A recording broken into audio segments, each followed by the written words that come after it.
Welcome to the deep dive. You guys sent us some really, really interesting articles about this political controversy that's brewing in India. Mm-hmm. Specifically, some accusations about corruption within the Aam Aadmi Party government in Delhi. Right. And it looks like we're going to be diving deep into, school construction, political maneuvering. Yeah. And maybe even a touch of media intrigue. Absolutely, yeah. The heart of it. Go ahead. The heart of this controversy really does lie in the construction of new classrooms in Delhi government schools. Okay. A major project by the AAP. Right. And, they've been known for their focus on education reform, and these articles that you sent, they offer a lot of different perspectives on what's happening and bring up some really big questions about how public funds are used. Yeah, to really grasp, the weight of these accusations, right? I think we should probably start with a little bit of context. Absolutely. So the AAP, even that they've kind of built their reputation on being this clean alternative. Absolutely, 100%. Yeah, right. They've positioned themselves as the champions of, anti-corruption, transparency, right, good governance, all of that. Yeah. And that is actually key because it makes these allegations even more explosive. Okay, that makes sense. Yeah. So let's get into it. Right. What's the story with this classroom construction project? So back in 2015, the AAP government, led by Arvind Kejriwal, launched this really ambitious initiative to build thousands of new classrooms. Wow.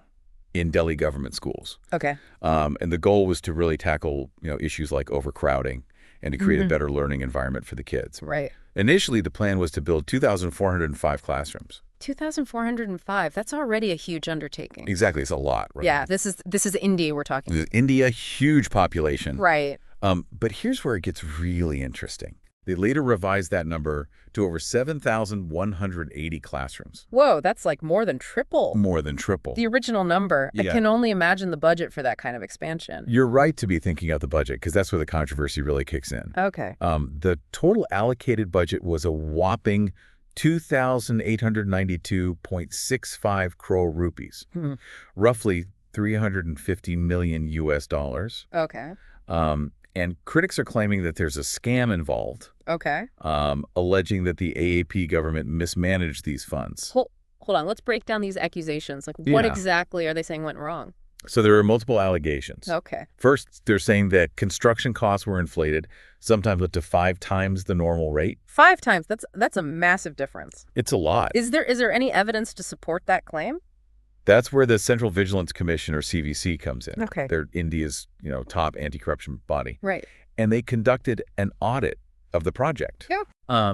And they found what they call significant irregularities. Okay. Which essentially means they saw evidence of potential wrongdoing. So the CVC isn't just taking these accusations at face value, right? Right. They've actually found something concrete. Right. And based on their findings, a complaint was filed with the Lieutenant Governor of Delhi, which triggered an official investigation. Oh. And things actually escalated recently when the President of India gave the green light to file a First Information Report. Wow. Or FIR. Okay. And this is basically the first step towards launching a criminal case in India. So this is serious business. Yes, very serious. What's the AAP's response to all this? So they're vehemently denying everything, calling these accusations politically motivated and baseless. Okay. Manish Sisodia, who was the Deputy Chief Minister and Education Minister during this period, has even publicly stated that they will not bow down to the BJP. So there's a strong sense of political rivalry at play here. Absolutely. The BJP is the ruling party at the national level. Right. And they are seen as the AAP's main rival. Okay. And these accusations come at a pretty sensitive time, potentially impacting the AAP's reputation, especially given that whole clean governance image they've cultivated. Right. Speaking of image, one of the articles you sent from the Raman Media Network paints a pretty harsh picture of the AAP and their education policies. It does, yeah. And so we have this clash of narratives, right? Yeah. The AAP is claiming all this progress in education, but then at the same time, they're facing these accusations of financial wrongdoing and now even potential media manipulation.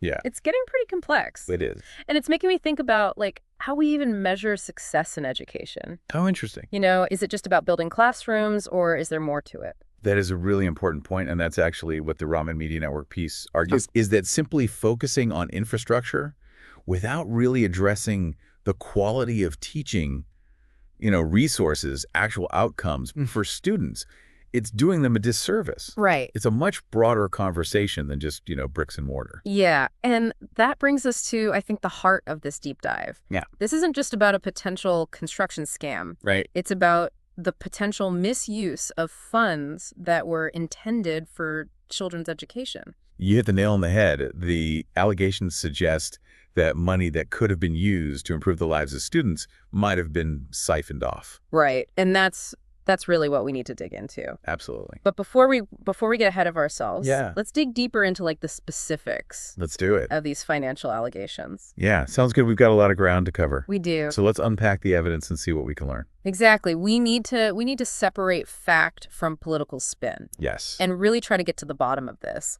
Let's do it. All right. So in part one, we laid out the context, talked about the key players involved in this whole controversy. Yeah, right. Now let's really delve deeper into the specifics of these financial allegations. Okay. You mentioned that the CVC found, quote unquote, significant irregularities during their audit. Right. Can you unpack that for us a little bit? Yeah. What exactly did they uncover? So they found a number of red flags that really pointed to, potential corruption. Okay. For example, they discovered instances where contracts were awarded without following the proper tendering process. Mm-hmm. And this means that competitive bidding, which is designed to ensure fair pricing and to prevent favoritism, was bypassed in some cases. That sounds pretty suspicious. Yeah, Wouldn't that raise red flags for anyone involved? You would think so. Okay. It creates a situation where there's, a lack of transparency and accountability. Mm-hmm. The CVC also uncovered discrepancies in the recorded costs of construction materials. So in some cases, the prices seemed significantly inflated compared to market rates. So we're not just talking about minor overspending here. Yeah. It sounds like there could have been a deliberate attempt to pocket extra money. That's what the allegations suggest. Right. The CVC report highlighted cases where the costs of materials like cement, steel, and bricks were significantly higher than what other government projects were paying at the time. Wow. So this raises serious questions about where that extra money went. Right. And to make matters worse, remember how the initial plan was to build 2,405 classrooms? Right. But then they bumped it up to over 7,180? Exactly. That dramatic increase in the scope of the project, combined with these alleged financial irregularities, has really fueled speculation about a large-scale scam. Wow. Critics are arguing that this wasn't just about, mismanagement, but a deliberate scheme to embezzle funds. And what about the AAP's side of the story? Yeah. How are they defending themselves against these serious accusations? So they're sticking to their guns, denying any wrongdoing, maintaining that this is all politically motivated. They're arguing that the CVC audit was biased and that the BJP is using this controversy to tarnish their image. But wouldn't the CVC, as an independent body, have a responsibility to be impartial? That's the key question here. Right. The AAP is claiming that the CVC is being used as a tool by the BJP to target them. Mm-hmm. They're pointing to the timing of this investigation so close to important elections as evidence of a political witch hunt.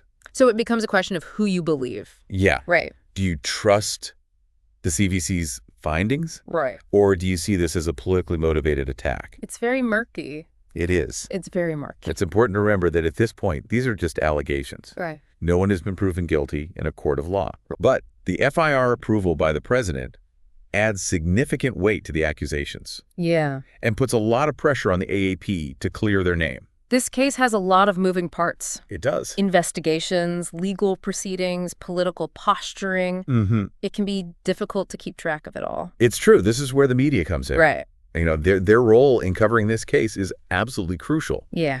They have a responsibility to report on the facts objectively. Right. To separate truth from fiction and to hold all parties accountable.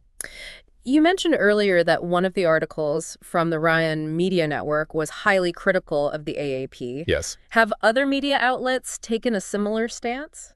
There's definitely a mix of perspectives out there. Okay. Some media outlets seem to be more sympathetic to the AAP, okay, focusing on their achievements in other areas and suggesting that these accusations are blown out of proportion. Okay.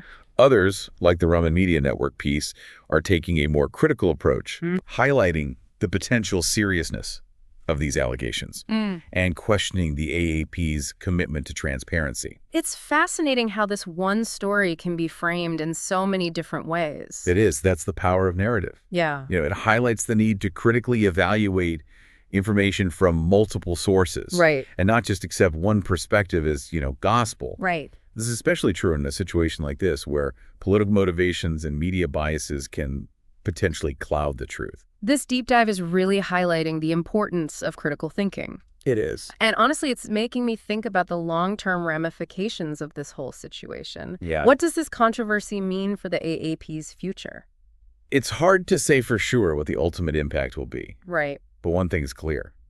This scandal has the potential to seriously damage the AAP's reputation and hinder their political aspirations. We've seen how allegations of corruption, even if they're ultimately disproven, can leave like a lasting stain. Exactly. Voters often have long memories, and a cloud of suspicion can linger for years, affecting election results and policy decisions. Right. The AAP has built their brand on being different, on promising a cleaner, more accountable government. So if these allegations stick, it could really undermine their core message. Absolutely. It could alienate their base and make it harder to attract new supporters who are looking for a break from traditional politics. And what about the impact on education in Delhi? Yeah. If the allegations are proven true, could this derail the progress that's been made?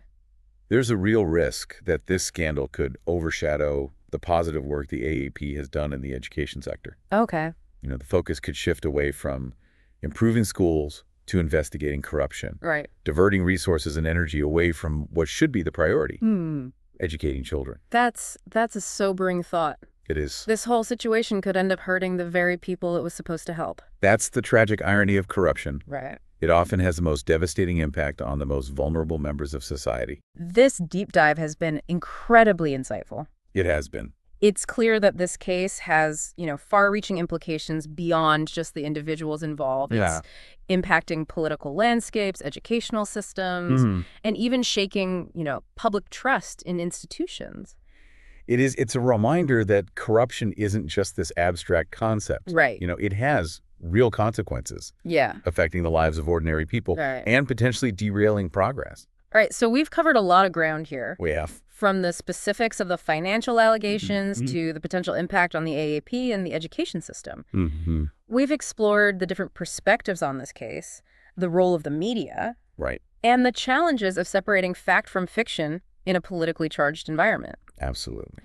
But before we wrap up, I think it's crucial to consider the broader context. This isn't the first time India has grappled with corruption, right? That's right. This case, while significant, is just one chapter in a larger story about corruption in India. So we've been digging deep into this alleged corruption scandal, and you mentioned in part 2 that this case is just one chapter in a much larger story about corruption in India. Yeah, it's true that corruption has been like this persistent challenge in India. Right. And it's a very complex issue with deep roots. Some would argue it goes back centuries. Wow. Some people say it's a legacy of the colonial era. Right. Others point to these systemic issues within the bureaucracy and the political system itself. And I can see how a problem that deeply ingrained, right, could almost feel impossible to overcome. Yeah. But is there any hope for change? Oh, there's always hope. Okay. And in fact, there have been some significant efforts in recent years to try to tackle corruption. Okay. You've got new laws being implemented, anti-corruption bodies like the CVC are being strengthened, and there's a growing awareness among citizens about the importance of demanding accountability. So there's a sense that people are kind of fed up with the status quo and are pushing for real change. Absolutely, and that's a really positive sign. Okay. The more people demand transparency and hold their leaders accountable, the harder it becomes for corruption to thrive. Right. This case, with all the media attention it's getting, could actually be a catalyst for further reforms. I'm seeing a pattern here. Oh, yeah. Earlier, we talked about how the focus on infrastructure without addressing core educational issues Yeah. could be like a disservice to students. Yeah.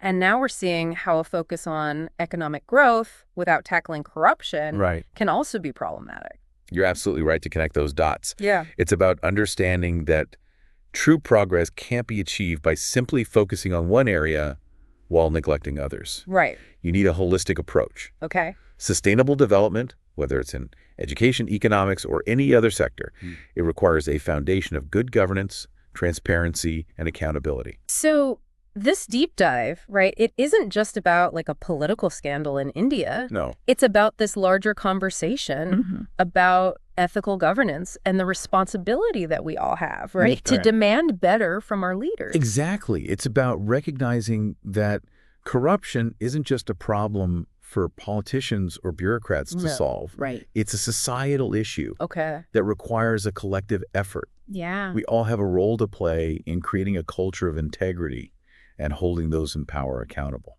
That's a really powerful takeaway. Yeah. This has been a fascinating, thought-provoking journey. It has. Exploring, the complexities of this case and its broader implications. But as we wrap up, I'm curious to know what you personally find most intriguing about this whole situation. You know what I find fascinating is this clash of narratives and the challenge of trying to discern the truth. Right. You have the AAP presenting themselves as these agents of change, committed to cleaning up the system. Then you have these allegations of corruption fueled by political rivalries. Yeah. And then amplified by the media. Right. It becomes this puzzle where you're trying to piece together the facts amidst a lot of noise and spin.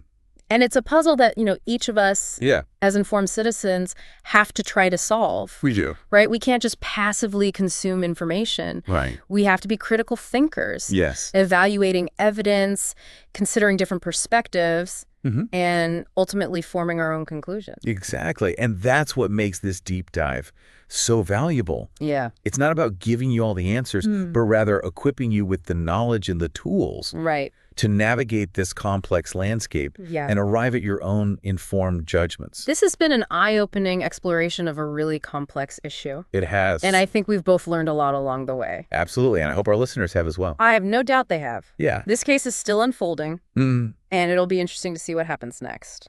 Absolutely. But no matter the outcome, the conversations we've had during this deep dive will continue to resonate. I agree. This is about more than just one political party or one construction project. Yeah. It's about the kind of society we want to live in and the values we prioritize. Well said. Thanks for joining us on this deep dive. It's been a privilege to explore this topic with you. The pleasure was all mine. And to our listeners, thank you for being a part of this journey. Yes. Remember, stay curious, stay engaged, and keep diving deep.